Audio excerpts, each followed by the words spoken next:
Hi everyone, I just watched the 2013 movie Enemy, the Canadian movie, and it's such a, well, it's a good movie, but it's one of those movies again that are really difficult to understand.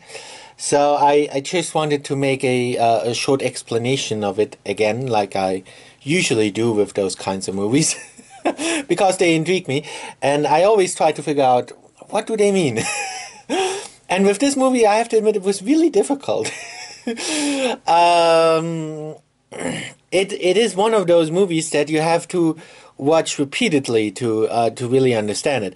But then again, I don't really want to waste so much time watching the same movie over and over again. So I always try my best to figure it out as fast as possible, without having to watch it like 10 times. And I'm sure you don't want to watch it 10 times either. So here's my explanation of what's going on. Because if you watch it only one time, you're gonna be really confused. Yeah, but I'm assuming you have watched it one time. You have watched it at least one time. Again, don't watch my explanation. You should never watch my movie explanations without actually having watched the movie at least once. Because of course it's gonna give away spoilers, and in this case the spoilers are not so much what is happening in the movie as it is the way to understand this movie. What you have to realize to understand this movie is well, we'll start with the clues. They give you some clues so that you can understand the movie, and if you don't listen to those clues, it will be very hard for you to understand the movie. So the most obvious clues the movie gives you to understand itself, to understand the movie, is when he's at the university, when he's doing the lecture. That should be obvious that they're just not.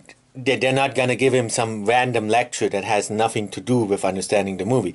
Of course, what he talks about in the lecture, that should be obvious, are clues in how to understand the movie.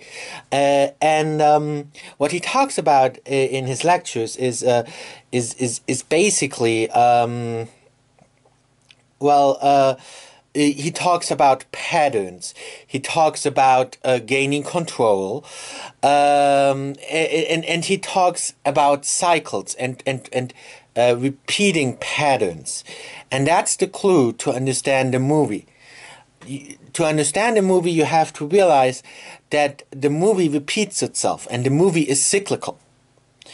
So the end of the movie is also the beginning of the movie, and the beginning of the movie is also the end of the movie. This is very obvious if you watch the last scene of the movie, and if you watch the first scene of the movie. The first scene, well, let's start with the last scene, because the last scene comes before the first scene. So the last scene of the movie is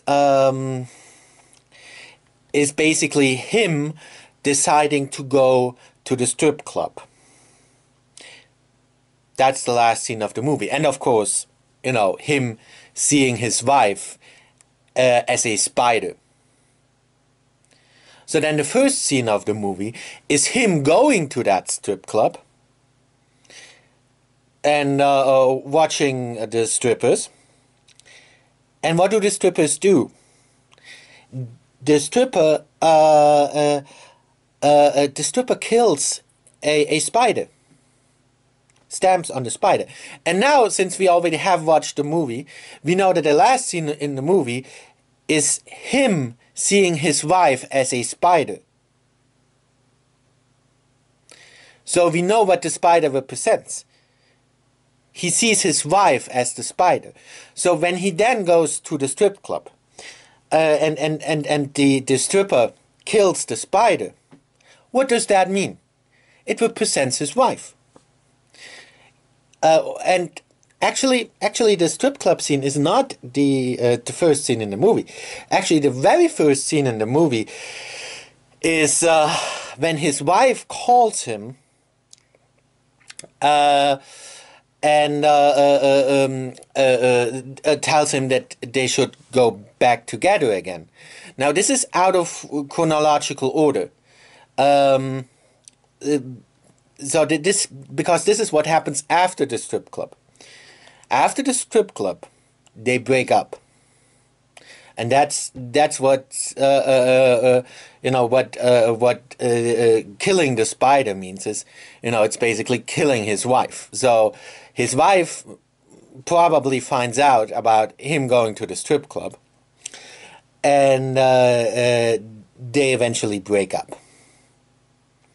So yeah, of course, then after that they get back together again. But the point is, this is all a cycle, because he has obvious troubles with committing to one woman, and that's his fear. This is a lot of reviewers have said that this is a Lynchian movie. It's very much like a movie by David Lynch. And what's the most famous movie by David Lynch? It's Eraserhead. And Eraserhead is all about the fear of commitment. In Eraserhead, this guy has this horribly disfigured baby. Of course, it doesn't actually look that way, but it looks that way to him. It looks like this monster. And that represents his fear of commitment, his fear of having a child, his fear of being married. And it's the same with this movie. The protagonist has this fear of commitment. And that's why he sees his wife as a spider, because he's afraid. He's afraid of commitment. So this is basically what this movie is about. So what about the doppelganger? Well, there is no doppelganger. It's the same person. It's in this sense, this movie is kind of similar to some of the other movies I explained before. The different versions of him, so to say, represent different personalities of him, but it's the same person, and it's a cycle, because what happens is that well. See, not only is the scene with the spider at the beginning and at the end of the movie, there's another scene that is at the beginning and at the end of the movie, and that is the car crash. Everything in this movie kind of repeats itself. So some people try to put this movie in a chronological order, but it doesn't really work, in my opinion, because everything in this movie is cyclical. Because that's just that's just the kind of person he is. He's not really able to get control. He tries to get control over his life and over himself, but he fails. So everything in this movie happens in cycles, and that is why the car crash is at the is at the end of the movie, but it's also at the beginning of the movie, or rather it is at the beginning of the story. How do I know that the car crash is also at the beginning of the story and not only at the end of the story? Well, the car crash is not seen at the beginning of the movie, it's only seen at the end of the movie, but we know that the car crash has already happened, even before it happened. How do we know that? The scars. So a lot of people don't think about that. Nothing in this movie is coincidental, so they wouldn't just show you the scars and then have them be there for no reason. Of course they were there for a reason.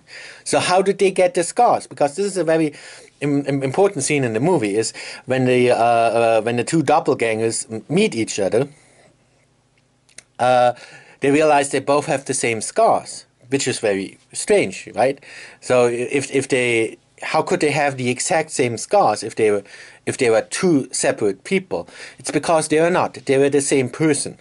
That's why they both have the exact same scar at the exact same place. And it's not like at the beginning I thought, well, maybe they're Siamese twins and they were separated at birth.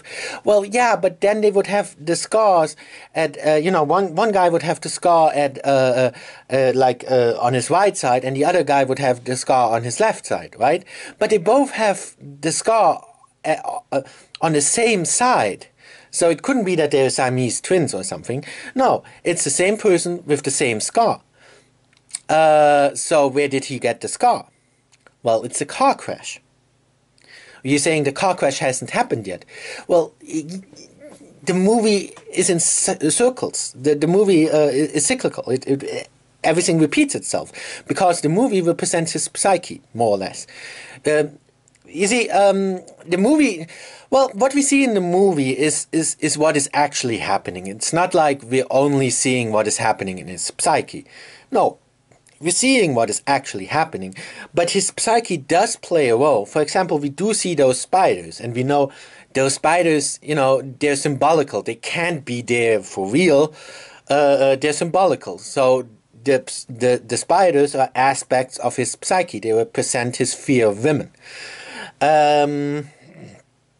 So while what we see is what is actually happening, there is still some factors that are at least influenced by his psyche. So when the movie repeats itself, it's not like the actual events repeat themselves in an endless cycle. It's his psyche. His psyche. He's never able to overcome the issues he has, and he is like in other movies.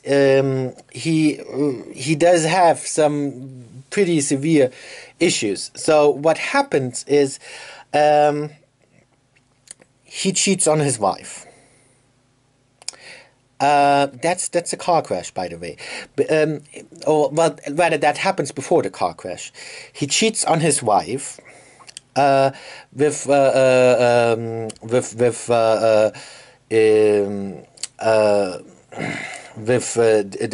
that other girl, Mary, I think her name is Mary. So he cheats on his wife and sleeps with Mary. Mary discovers that he is married because of the because she realizes that he usually wears a ring, so they start a fight.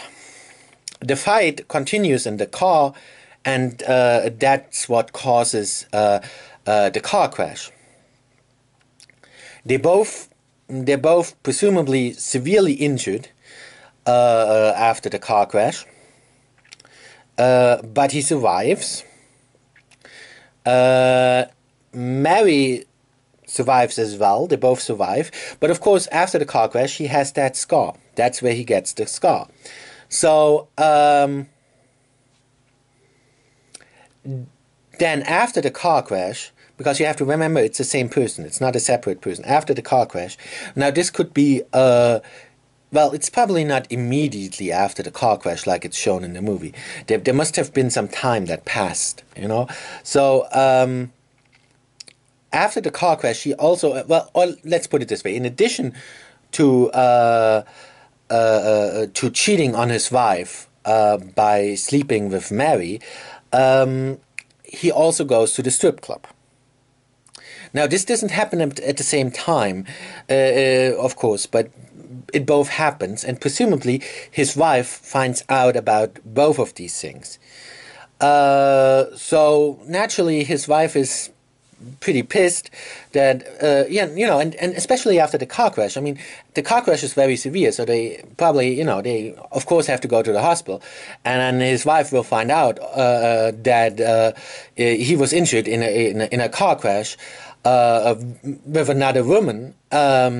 And that's and of course she's gonna then find out that he's been cheating on her,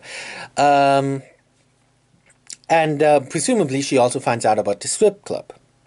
So then of course she breaks up with him, and he moves out of the apartment. He moves into his own apartment. That's when he starts the other personality.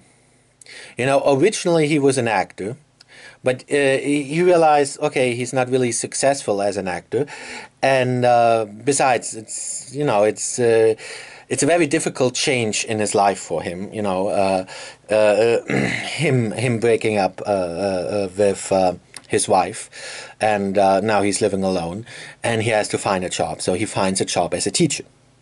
That's when the other personality starts. Well, at the beginning, it's not another personality. It's just himself being forced to live a completely different lifestyle and do something completely different. So at the beginning, he is still aware that that is himself. It's just himself being forced to act differently under the circumstances. But as time progresses, it gets it's all just too difficult for him. And especially, you know, what happens is that after they have broken up, after 6 months, his wife calls him again, and you know, basically reveals to him that she is pregnant, and so because she's pregnant, she basically suggests that they should get back together. And that's, you know, that's just all really difficult for him because he's so afraid of commitment. He's so afraid of women. So he develops that split personality. And he starts to think, he's developing the delusion that he is that other person. That those two people, the one that is an actor and is married to his wife, and the one who is a teacher and is separated from his wife or doesn't even know his wife, he starts he starts to think that those are two separate people. So he starts developing split personality because after all it's both him. So yeah, I think that's basically covers it. So I think you can now understand what's happening in this movie. That's, yeah, I think that's actually enough.